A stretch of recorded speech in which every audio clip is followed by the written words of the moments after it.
بسم اللہ الرحمن الرحیم۔ السلام علیکم ورحمۃ اللہ وبرکاتہ۔ اوقات ٹی وی میں عبدالجبار انصاری آپ کی خدمت میں حاضر ہے۔ میں اس وقت پاکستان براڈ کاسٹنگ کارپوریشن اسلام آباد کے سامنے والے لان میں موجود ہوں، اور آج ہم گفتگو کریں گے میڈم تسکین ظفر مرحومہ کے حوالے سے۔ لیجنڈ آف ریڈیو، بہت بڑا نام تھا، صف اول کی نیوز کاسٹر تھیں، تو ان کی شخصیت کے حوالے سے آج ہم نے زحمت دی ہے معروف براڈ کاسٹر، سینئر جرنلسٹ محترمہ رخسانہ مسرت، جو کہ پنجابی میں خبریں بھی پڑھتی ہیں، اردو میں پروگرام بھی کرتی ہیں، ان کو تو آئیے ہم آپ کی ملاقات کرواتے ہیں میڈم رخسانہ مسرت سے۔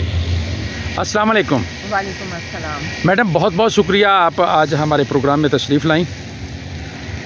میڈم تسکین ظفر کے حوالے سے کیا کہیں گی آپ؟ ہماری بہت پیاری کولیگ تھی، ہماری بہت پیاری ساتھی تھی، آپ کے ساتھ ایک طویل عرصہ انہوں نے گزارا۔ جی، ہم نے ان کے ساتھ، ہمیں یہ اللہ تعالیٰ نے موقع دیا کہ ہم ان کے ساتھ ایک مدت گزار سکے۔ تسکین ظفر اسم بامسمہ تھی، ان کے ساتھ بیٹھ کے واقعی آپ کو تسکین حاصل ہوتی، آپ کچھ سیکھتے تھے ان سے۔ بالکل ٹھیک ہے، تو تسکین ظفر ایک اساسات تھیں ریڈیو پاکستان یا آج کی دنیا میں، یہ ایک بہت بڑا خسارہ ہے، نقصان ہے۔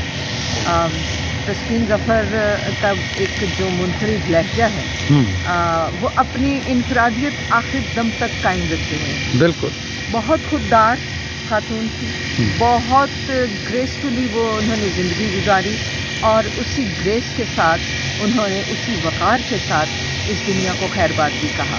میں نے ان کے منہ سے کبھی اف کا لفظ نہیں سنا، کبھی شکایت نہ دنیا سے نہ قسمت سے، کسی چیز سے میں نے ان کے منہ سے کبھی شکایت نہیں سنی۔ بالکل ایسی انہوں نے شکر ہی ادا کیا۔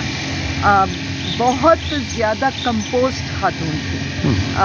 جو ہے تسکین ظفر کے حوالے سے الفاظ کم پڑ جاتے ہیں میڈم تعریف کے لیے۔ میڈم آپ کے ساتھ بیٹھنا اٹھنا تھا ان کا کافی، تو ان کی کوئی بات ہمارے ساتھ شیئر کریں جو یاد ہو آپ کو ابھی تک؟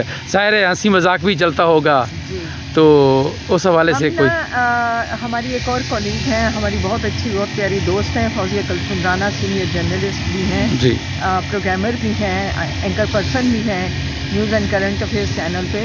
تو ہم اکٹھے ہوا کرتے تھے جمعرات کو، اور جمعرات کو، ہر جمعرات کو ہم ناشتہ اکٹھے کیا کرتے تھے۔ اچھا، تو بہت لطف آتا تھا۔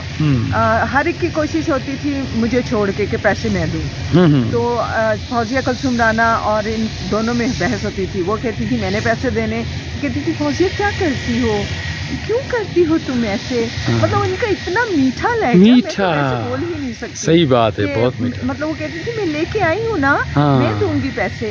تو یوں پھر ایک مرتبہ، خاصی مرتبہ ان کی طرف سے بھی ہم نے ناشتہ کیا، اور مجھے یاد ہے کہ اگر آپ نے ان کے لیے کبھی کچھ کیا ہے نا تو اس سے دگنا وہ آپ کو لوٹاتی۔ بالکل بالکل۔ ایک مرتبہ ان کے لیے غلطی سے میں لے آئی بیسنی روٹی، مجھے پتا چلا کہ ایسے ان سے تذکرہ ہوا، تو انہوں نے کہا کہ ہاں کیسے بناتی ہو؟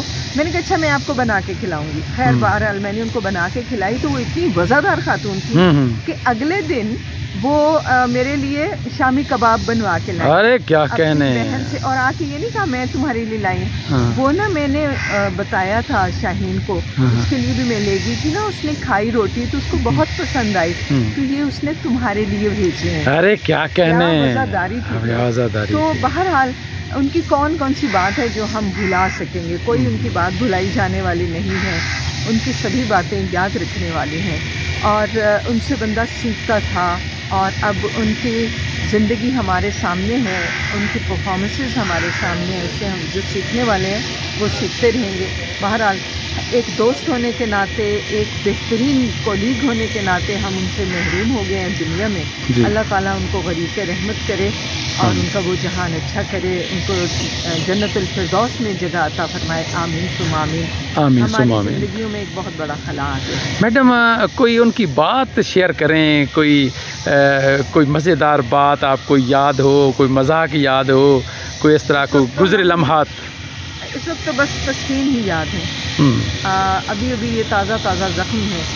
تو پھر انشاءاللہ کسی وقت. میڈم جب وہ بیمار تھیں تو اس دوران بھی آپ کا رابطہ رہا ان سے؟ بیماری کے دوران میرا ان سے رابطہ نہیں ہو پایا. فون بند جا رہا تھا. رابطہ کرنے کی بہت کوشش کی لیکن ان کا نمبر بند جا رہا تھا. پھر ایک دن ہم ان کو ملنے کے لیے چلے گئے اور اتفاق ہے کہ دنیا سے جانے سے ایک دن پہلے ان کی ملاقات ہوئی لیکن زیادہ بات نہیں ہو پائی. ان کی طبیعت ٹھیک نہیں.